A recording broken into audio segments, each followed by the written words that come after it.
నమస్తే, welcome to healthy conversations with IT media. నేను మీ Jhansi. So ఈరోజు మనతో ఉన్నారు డాక్టర్ దిలీప్ గారు, ఎక్స్పర్ట్ ఇన్ ఆయుర్వేద, ఆక్యుపంచర్, అలాగే న్యాచురల్ సైన్సెస్. మరి బ్యాడ్ కొలెస్ట్రాల్ ఈ వర్డ్ ఎప్పుడైనా విన్నారా? మనం అన్ని టెస్టులు చేయించిన తర్వాత గుడ్ కొలెస్ట్రాల్, బ్యాడ్ కొలెస్ట్రాల్ అని చెప్పి కొన్ని మెజర్మెంట్స్ ఇస్తూ ఉంటారు, వాళ్ళు ఎంత పర్సంటేజ్ ఉంది అని చెప్పి. మరి బ్యాడ్ కొలెస్ట్రాల్ మన బాడీలో ఉన్నప్పుడు సమ్ బీపీ రిలేటెడ్ ఇష్యూస్ కూడా, మరి ఈ రెండింటికి ఏదైనా సంబంధం ఉందా? దీని గురించి మాట్లాడదాము. నమస్తే అండి. నమస్తే. సో బీపీ ఉన్న వాళ్ళకి బ్యాడ్ కొలెస్ట్రాల్ ఉంటుందా? బ్యాడ్ కొలెస్ట్రాల్ ఉన్న వాళ్ళకి బీపీ వస్తుందా? చాలా మందికి ఈ డౌట్ ఉంటుంది. అసలు బ్యాడ్ కొలెస్ట్రాల్ అంటే ఏంటి, ఏం తినడం వల్ల వస్తుంది? Good question. ఇప్పటి వరకు ఎవరు అడగలేదు ఇలాంటి క్వశ్చన్. ఓకే, అంటే బీపీకి కొలెస్ట్రాల్కి అసలు ఏంటి సంబంధం? కొంతమందికి బీపీ ఉంటుంది, కొలెస్ట్రాల్ ఉండదు. కొంతమందికి కొలెస్ట్రాల్ ఉండి బీపీ ఉండదు. రూట్ కాస్ ఏంది? మరి రూట్ కాస్ ఏం చెప్తుంది? కొలెస్ట్రాల్కి అయినా ట్యాబ్లెట్ వేసుకోవాలి, బీపీ ఉన్న ట్యాబ్లెట్ వేసుకోవాలి. రెండు ఉంటే 2 ట్యాబ్లెట్లు వేసుకోవాలి. అంటే ఇప్పుడున్న మోడర్న్ సిస్టంలో అలాగే జరుగుతుంది. కానీ ఆయుర్వేదంలో అలా లేదు.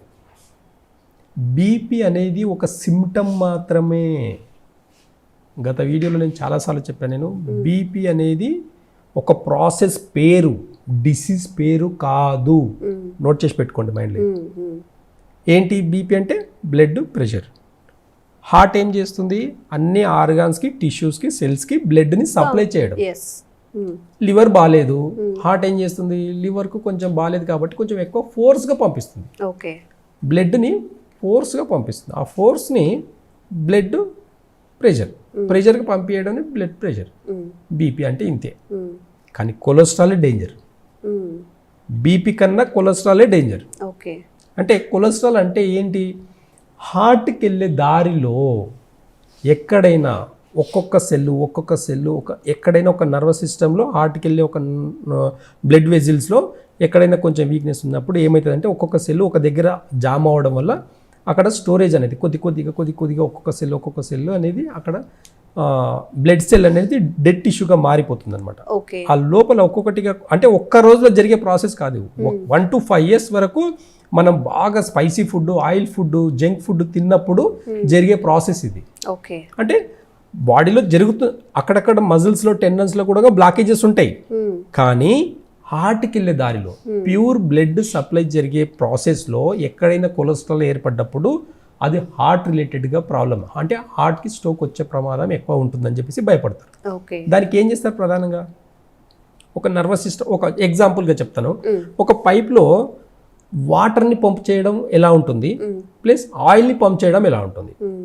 ఒక 3 HP మోటార్ని కింద ఉన్న వాటర్ని పైన ఒక 5 floors ఎక్కియాలంటే 3 HP మోటార్ సరిపోతుంది. అదే కింద ఉన్న ఒక ఆయిల్ ట్యాంక్ని, ఒక ఆయిల్ని కనుక పైకి పంపించాలంటే 10 HP మోటార్ కావాలి. అంటే ఆ మోటార్ కెపాసిటీ కూడా కావాలి. ఎందుకంటే అక్కడ ఆయిల్ ఉంది, థిక్గా ఉంది కాబట్టి అక్కడ ఎయిర్ ఫోర్స్ అనేది చాలా ఎక్కువ కావాలి. అదే వాటర్ అనుకోండి, లైట్ వెయిట్ ఉంటుంది, ఈజీగా ప్రాసెస్ అనమాట. అంటే 3 HP మోటార్కి సరిపోతుంది అనమాట. కాబట్టి మన హార్ట్ కూడా అదే పని చేస్తుందండి. ఎక్కడైనా కొలెస్ట్రాల్ కన్నా జామ్ అయింది అని అంటే ఖచ్చితంగా దాన్ని మెల్ట్ చేసుకునే దానికి ఆయుర్వేదంలో మంచి రెమెడీస్ ఉంటాయి. కానీ ఈ ఎందుకు వస్తుంది కొలెస్ట్రాల్, అసలు ఎందుకు వస్తుంది? అసలు అందరికీ ఫస్ట్ వచ్చే డౌట్ అదే కదా. ప్రాబ్లం ఎక్కడ వస్తుంది అని అంటే 1 to 5 years, 1 to 10 years వరకు జంక్ ఫుడ్ తిన్నా, ఆయిల్ ఫుడ్ తిన్నా, అంటే కొన్ని ఎక్కువ స్పైసీ ఫుడ్, నాన్ వెజ్ ఎక్కువ తినడం, దాంట్లో స్పైసీస్ అంటే కెమికల్స్ ఫుడ్. ఈ కెమికల్స్ అంతా కూడా మోషన్లో కొంత బాడీలో ఉండడం వల్ల నాన్ వెజ్ తినే వాళ్ళని చూస్తే కొంతమంది ఒబేస్గా ఉంటారు, స్లిమ్గా, చాలా తక్కువ మంది కొంచెం ఒబేస్గా ఉంటారు. ఒబేస్గా ఉండడమే ఒక్కటే కాకుండా సన్నగా ఉండే వాళ్ళకు కొలెస్ట్రాల్ ఉంటుంది. నాకేంటంటే అసలు చాలా ఫిట్గా ఉంటాను, నేను చాలా బాగుంటాను, కానీ కొలెస్ట్రాల్ ఉన్నాయని అంటారు కొంతమంది. రీజన్ ఏంటంటే బాడీ నర్వస్ సిస్టమ్ వేరు, ఇంటర్నల్ నర్వస్ సిస్టమ్, రేడియల్ ఆర్టరీలో ఉండే నర్వస్ సిస్టమ్ వేరు. ఈ రేడియల్ ఆర్టరీలో ఎప్పుడైతే కొలెస్ట్రాల్ కన్నా ఒకవేళ ఫామ్ అయింది అంటే అది హార్ట్కి రిలేటెడ్గా ప్రాబ్లం. ఎక్కడైతే మామూలుగా మజిల్స్, టెండన్స్లో బ్లాకేజెస్ వచ్చిందని అంటే అవి కొన్ని జాయింట్స్లో ప్రాబ్లమ్స్, బ్యాక్ పెయిన్స్ రావడము, ఈ నీ పెయిన్స్ రావడము, నెక్ పెయిన్ రావడం, బాడీలో ఎనీ పెయిన్, అది మజిల్ రిలేటెడ్గా వచ్చే పెయిన్లో కూడా బ్లాకేజెస్ ఉంటాయి. అక్కడ కూడా కొలెస్ట్రాల్ ఫ్యాట్ ఫామ్ అయ్యి బ్లడ్ సర్క్యులేషన్ ప్రాపర్గా జరగకుండా చేస్తుంది. కాబట్టి ప్రధానంగా దీనికి ఫుడ్ ఒక డైట్ ఖచ్చితంగా అవాయిడ్ చేయాల్సింది ఏంటి అంటే ఆయిల్ ఫుడ్. ప్లస్ రెండవది నాన్ వెజ్, ఇప్పుడు హెవీ మీట్. ఆయిల్ అన్నప్పుడు మనకి గానుగ నూనెలు వాడినా కానీ ఈ ప్రాబ్లం వస్తుందా, లేకపోతే ఈ రీఫైండ్ ఆయిల్స్ వల్ల వస్తుందా? అయితే రీఫైండ్ ఆయిల్ అనేది కెమికల్ ప్రాసెస్. ఈ గానుగ ఏదైతే తీసుకుంటామో అది ప్యూర్ ఆయిల్ అయినప్పటికీ కూడా మనం ఆయిల్లో ప్రాబ్లం రావు. అప్పుడు దాంట్లో వేసే మసాలాలో ప్రాబ్లమ్స్ వస్తాయి. కొంతమంది అందుకే ఇప్పుడు చాలా కాస్ట్లీ అయినా సరే ఆలివ్ ఆయిల్ అంటే అలాంటివన్నీ వాడుతుంటారు. ఆ ఆయిల్లో ప్రాబ్లం రాదు. అప్పుడు మీరు రీఫైండ్ ఆయిల్ వాడినా ప్లస్ మీరు గానుగ నూనె వాడిన ప్రాబ్లమ్స్ అనేటివి మనం వేసే మసాలాలో ప్రాబ్లమ్స్ వస్తాయి. కొంతమంది మసాలా వేయనప్పుడు రీఫైండ్ ఆయిల్ వాడతారు, మసాలాలు ఏం వేసుకోరు. ఇప్పుడు ఎగ్జాంపుల్ ఒక బ్రాహ్మణ్స్ తీసుకుందాం, చాలా సాత్విక్ ఫుడ్ తీసుకుంటారు వాళ్ళు, కానీ రీఫైండ్ ఆయిల్ వాడతారు, అయినా కొలెస్ట్రాల్ పెరుగుతాయి. కొంతమంది హై ఎడ్యుకేటెడ్, కొంతమంది నాలెడ్జ్ ఉండే వాళ్ళు ఏం చేస్తారు, అరే రీఫైండ్ ఆయిల్ మంచిది కాదు, గానుగ నూనె వాడు, గానుగ నూనె వేసుకొని మసాలాలు వేసుకుంటారు. ఏదో ఒక తప్పు మాత్రం ఖచ్చితంగా చేయడం వల్ల వచ్చే ప్రాబ్లమ్స్ ఇవన్నీ. కాబట్టి రెండు కూడా చాలా కాన్షియస్గా మనము ఒక డైట్ని ప్లాన్ చేసుకుంటే ఎలాంటి ప్రాబ్లమ్స్ రావనేది నేచర్ చెప్తుంది. అంటే గానుగ నూనెతో పాటు మసాలాలు కూడా తగ్గించినప్పుడు ఆ బాడీ ఉండే ఫంక్షన్ కూడా, డైజెషన్ సిస్టమ్ కూడా చాలా ఫాస్ట్గా ఉంటుంది, ఈజీగా డైజెషన్. అంటే ఇప్పుడు ఈ మసాలాల గురించి మాట్లాడుకున్నట్లయితే మామూలుగా అల్లం వెల్లుల్లి, దాల్చిన చెక్క, మిరియాలు ఇవన్నీ ఇండివిడ్యువల్గా ఏదైనా డిసీజ్ ఉన్నప్పుడు క్వాంటిటీ రూపంలో తీసుకోండి, బెనిఫిట్ అవుతుంది అంటాము. దాన్ని మసాలాలు ఫ్రై చేసి దాంట్లో ఉన్న మంచి గుణాలన్నీ పోయిన తర్వాత ఆ స్పైసెస్ని తింటున్నాం, దానివల్ల మళ్ళీ కొలెస్ట్రాల్ లేకపోతే ఈ బ్యాడ్ థింగ్స్ జరుగుతున్నాయి, అంతే కదండి. అంటే ఒక ఇంగ్రీడియంట్ వల్ల వచ్చే బెనిఫిట్స్ అన్ని పోతున్నాయి, మనకి టేస్ట్ మాత్రం మిగులుతుంది అల్టిమేట్ గా. ఓకే, అంటే ఈ టేస్ట్ కి ఇంపార్టెన్సే కదా అందరు తినేది. అవును, అందుకే కదా చాలా మంది 90% డిసీజ్ రావడానికి రూట్ కాస్ ఏంటంటే టేస్టే. కాబట్టి ఒకప్పుడు చూడండి చికెన్ తినేవాళ్ళు ఎలా అంటే ఓన్లీ పెద్దగా మసాలాలు ఉండేవి కావు, జస్ట్ ఒక ఎనర్జీకి మంచిగా కుక్ చేసుకొని తినేది. ఇప్పుడు చాలా మట్టుకు చూస్తే మీరు కలర్ ఫుడ్ వేస్తున్నారు, ఫుడ్ కలర్ వేస్తున్నారు, అది ఎంత పాయిజన్ తెలుసా అండి. అది అసలు డైజెషన్ అవ్వదు. క్రీమ్స్ వేస్తారు కొన్ని, అసలు డైజెషన్ అవ్వవు. అజినోమోటో సాల్ట్, అదైతే ఇంకా పాయిజన్. అంటే టేస్ట్ సాల్ట్, అంతే టేస్ట్ కోసం వేసే సాల్ట్ లో మనం టేస్టే చూస్తున్నాం కదా, దానివల్ల వచ్చే ప్రమాదాన్ని మనం చూడట్లేదు. ఇప్పటికీ కొంతమందికి అవేర్నెస్ వచ్చేసి పింక్ సాల్ట్ వాడడం మొదలు పెట్టారు, కానీ లేకపోతే ఒకవేళ టేబుల్ సాల్ట్ కన్నా వైట్ సాల్ట్ కన్నా వాడే వాళ్ళు ఇంకా ఉంటే దయచేసి ఆపండి ఇప్పుడు. ఎందుకంటే దానివల్ల వచ్చే ప్రమాదాలని జస్ట్ ఒక 30 years ఫోకస్ చేసి చూడండి. 30 yearsలో ఏ డిసీజ్ వచ్చినాయి, ఎందుకు వచ్చినాయి అని దాంట్లో ప్రధానంగా తీసుకుంటే వైట్ సాల్టే. అయోడిన్ సాల్ట్ అని చెప్పేసి అయోడిన్ ప్రాబ్లమ్స్ వస్తాయని చెప్పేసి, మరి అంతకుముందు అయోడిన్ ప్రాబ్లమ్స్ లేవండి? నాకు అర్థం కాదు. 30-40 years బ్యాక్ అయోడిన్ ప్రాబ్లమ్స్ లేవా? అప్పుడు దొడ్డుపు మాత్రమే ఉండింది. మరి అప్పుడు ఎలాంటి ప్రాబ్లమ్స్ లేవు. ఎప్పుడైతే ఈ సన్నుప్పు వచ్చిందో అప్పటి నుంచి థైరాయిడ్స్ పెరిగినాయి. లెక్క చేసుకోండి మీరు. 30 years బ్యాక్ వెళ్ళండి, 30 years బ్యాక్ థైరాయిడ్స్కి ఎంతమంది ఉన్నాయి, ఈ 30 years తర్వాత ఎంతమందికి థైరాయిడ్స్ వచ్చాయని చూడండి. 30-40 years బ్యాక్ షుగర్ ఎంతమందికి ఉండింది, ఇప్పుడు షుగర్ లెవెల్ ఎంతమందికి ఉంది చూడండి ఒకసారి. అంటే మనం ఏం తింటున్నాం అనేది అవగాహన లేకుండా తింటున్నాం. చిన్న మార్పులే కదా, సాల్ట్ కల్లుపు బదులు సాల్ట్ రీప్లేస్ చేసాము, దానివల్ల మనకి 10 రూపాయల ప్యాకెటే.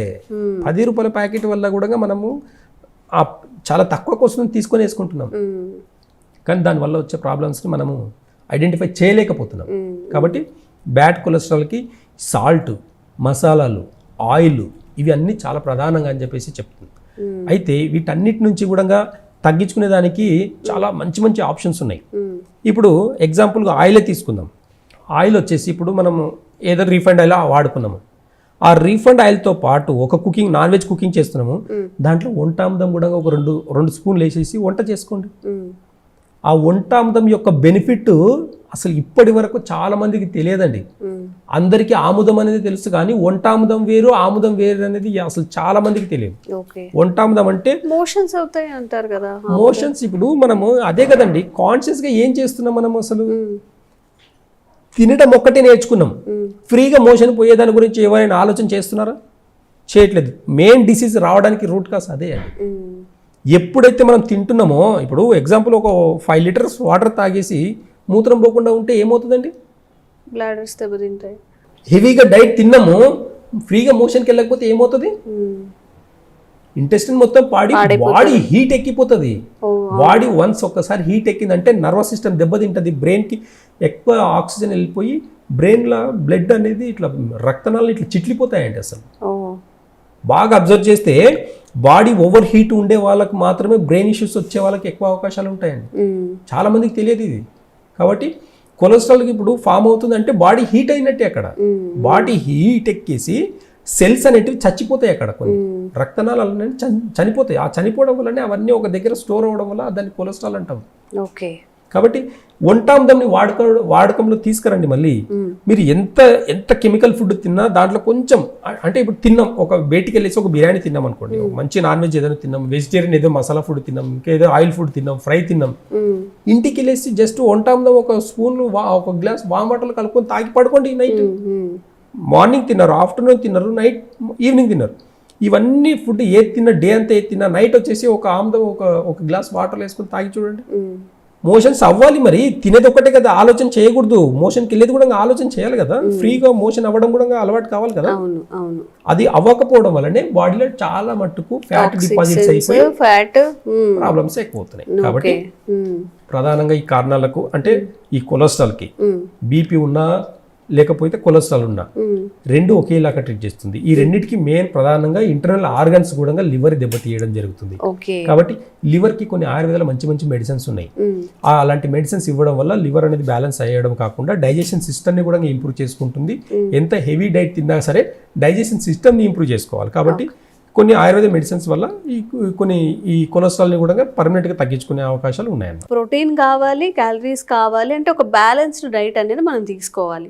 మరి ప్రోటీన్ ఫుడ్ అన్నప్పుడు ఇప్పుడు చాలా మందికి ఏంటంటే, మనం రీల్స్లో చూసినా ఎక్కడ చూసినా డైట్ చెప్తూ కూడా 100 grams చికెన్, 80 grams చికెన్ ఇట్లా మెన్షన్ చేస్తుంటారు. 2 గుడ్లు, పై ఎగ్ వైట్ తినండి, లోపల యోక్ తినకండి అని చెప్పేసి.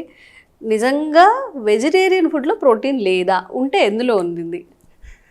అయితే నమస్తే అండి. అయితే నేను ప్యూర్ వెజిటేరియన్. మీరు ప్యూర్ వెజిటేరియన్ మరి అంటే ఈ 44 సంవత్సరాల్లో నాకు ప్రోటీన్ లేదంటారా?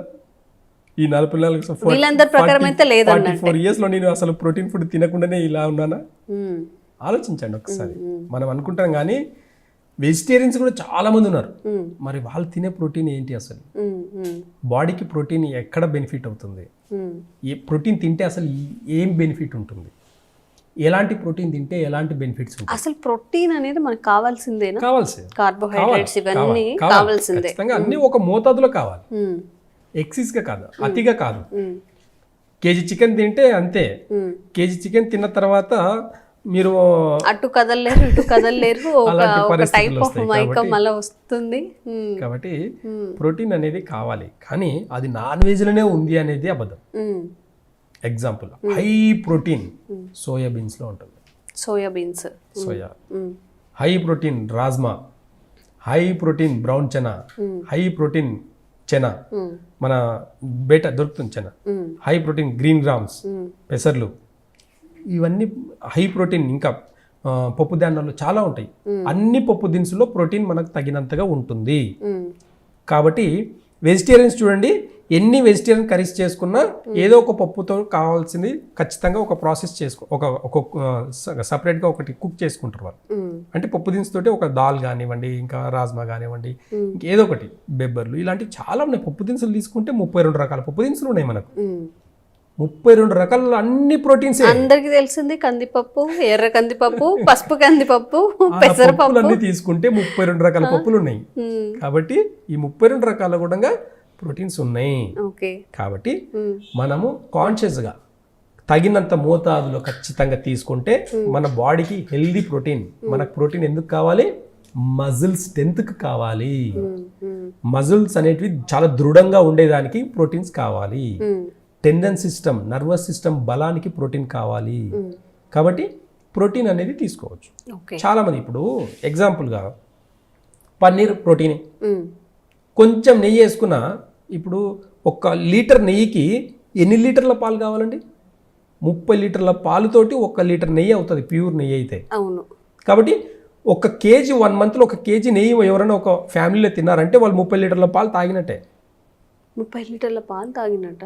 అంతే కదా. మరి 30 లీటర్ల పాల నుంచి 1 లీటర్ నెయ్యి వచ్చిందంటే ఆ 30 లీటర్ల పాల స్ట్రెంత్ ఒక నెయ్యిలో. మేబీ నిజంగా ఒక నెయ్యిని ఎలా మెజర్ చేస్తాం? 1/2 లీటర్ నెయ్యిని మనం తినేసినట్లయితే అది తినకూడదు ఇంత ఇంత ఇంటెక్ తీసుకున్నట్టే కదా క్యాలరీస్ ప్రోటీన్స్ క్యాలరీస్ అనేది దొరుకుతుంది అట్లా మనం పన్నీర్ తింటాం ఎంత పన్నీర్ అయితే మనకు 1 కేజీ పన్నీర్ వస్తుంది ఎన్ని లీటర్ల పాలు అయితే 1 లీటర్ పన్నీర్ వస్తుంది అబ్జర్వ్ చేస్తే 15 లీటర్ల పాలకి 1 కేజీ పన్నీర్ వస్తుంది కాబట్టి ఇట్లా ఇవన్నీ కూడా ప్రోటీన్ కాకపోతే ప్రోటీన్ కి డైజెషన్ సిస్టమ్ బాగాలేనప్పుడు ప్రోటీన్ ఫుడ్ ఆపేయాలి బాగా నోట్ చేసుకోండి డైజెషన్ సిస్టమ్ బాగాలేదు ప్రోటీన్ తిన్నారనుకోండి రివర్స్గా పనిచేస్తుంది బాడీలో ఫ్యాట్ పెరుగుతుంది అంటే ఈ ప్రోటీన్కి ఏమవుతుంది అంటే ఎక్కువ అయిపోయింది అనుకోండి బోన్ డెన్సిటీ అనేది తగ్గిపోతుంది ప్రోటీన్ తిన్నప్పుడే మనకు ప్రాపర్గా కాల్షియం దొరుకుతుంది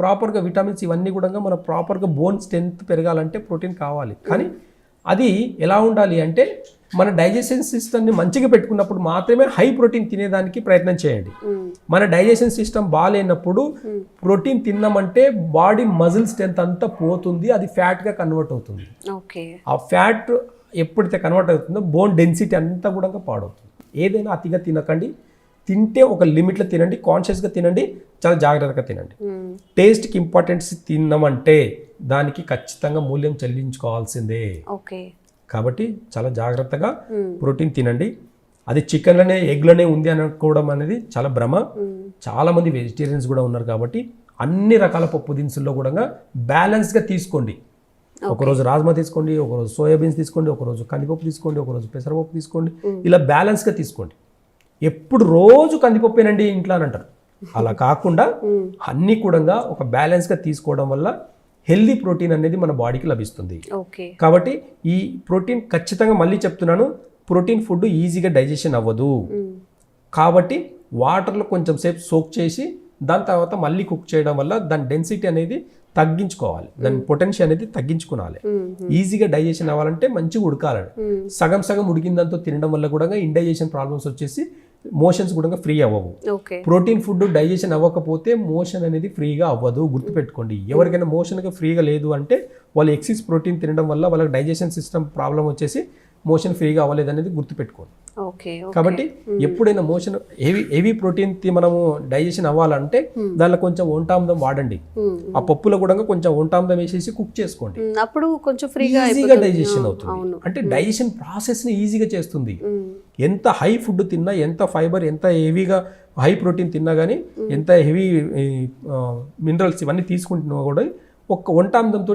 వీటన్నిటిని కూడా డైజెషన్ని ఈజీగా చేసుకోవచ్చు కాబట్టి వంటామదం పాతకాలంలో వంటామదం తాపించేదండి ఇప్పుడు నా దగ్గరకు వచ్చే పేషెంట్స్ ఏం చెప్తారు తెలుసా అవునండి మా చిన్నగా మా అమ్మ పట్టేదండి అని మీ చిన్నగా ఉన్నప్పుడు మీ అమ్మ పడితే మరి మీరెందుకు మీ పిల్లలకి పట్టట్లేదండి ఒక క్వశ్చన్ వేస్తాను తెలియదండి ఎక్కడ దొరుకుతుందో తెలియదండి అని అంటారు మనం వాడట్లేదు కాబట్టి మార్కెట్లో దొరకట్లేదు బాగా గుర్తుపెట్టుకోండి ఒక వస్తువుకు డిమాండ్ ఉంది అంటే దానికి సేల్స్ కూడా పెరుగుతాయి దానికి డిమాండ్ లేదు అంటే దాని ఫలితాలు అనేటివి చాలా మందికి తెలియదండి అసలు వంటామదం వల్ల ఇప్పటివరకు సైడ్ ఎఫెక్ట్ అనేది ఎవరు చెప్పలేదు ఇప్పుడు నార్మల్గా డైలీ వాడుకోవచ్చా వంటామదం అంటే ఏంది వంటల్లో వాడుకునేది రోజు మనం వంటల్లో వాడుకునేది వంటామదం అండి అవేర్నెస్ లేదు చాలా మందికి ఎక్కడ దొరుకుతుంది అంటారు ఆముదం వేరు వంటామదం వేరు సీడ్స్ అంటే ఆముదాలని తీసుకొని డైరెక్ట్గా మిషన్లో గానుగలు వేసి ఆయిల్ తీయడం వేరు ఆ ఆముదాలని దంచి ఒక కుండలో వేసి వాటర్ వేసి బాగా మసలా పెడితే వాటర్ అంతా అవాపరేట్ అయ్యి వాటర్ అంతా ఆవిరైపోయి ఓన్లీ ఆయిల్ మాత్రమే ఆ గింజలో ఉండే ఆయిల్ మాత్రమే సపరేట్గా వస్తుంది అది వంటామదం అంటే కుక్ చేసి తీయాల్సింది వంటామదం